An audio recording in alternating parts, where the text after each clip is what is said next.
Indian revenue का मैं homework देता हूँ, जो इंडियन रेवेन्यू में अप्लाई करना चाहते हैं वो लिख लें, फटाफट लिख लें बेटा, फटाफट जल्दी जल्दी जल्दी, हरी भरी, टाइम बहुत कम है। हमारे असिस्टेंट को भी चक्कर आ रहे हैं और ये भी थोड़ा थोड़ा चक्कर आ रहे हैं बेटा। यहाँ धूप लग रही है सीधी सर पे, इसलिए हमारे से ये हो रहा है, हम गर्म सर्द होगी जी। इंडियन रेवेन्यू के लिए आपने, अगर आपने ग्रेजुएशन बीकॉम ही किया हुआ बेस्ट है, आपने सेल टैक्स इनकम टैक्स पढ़ना है।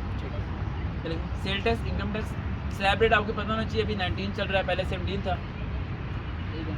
और उसके अलावा आपने ऑडिटिंग पढ़नी है। ऑडिटिंग में वाइड कॉन्टैक्ट, वैलिड कॉन्टैक्ट, याद है ना, थोड़ा बता रहा दिन में, बहुत सारा पढ़ना है आपने। उसके अलावा आज यानी मैं आपको सिंपल से बता दूँ, बीकॉम जिस बच्चे ने किया है ना, अगर बीकॉम की थ्योरेटिकली बुक्स को रिवाइज कर लेता है तो उसका इंडियन रेवेन्यू का टेस्ट पास है। 80% सारा बीकॉम वाला आना है, 20% जो आना है वो मैं बाद में वीडियो बनाएंगे इंशाल्लाह, ठीक है।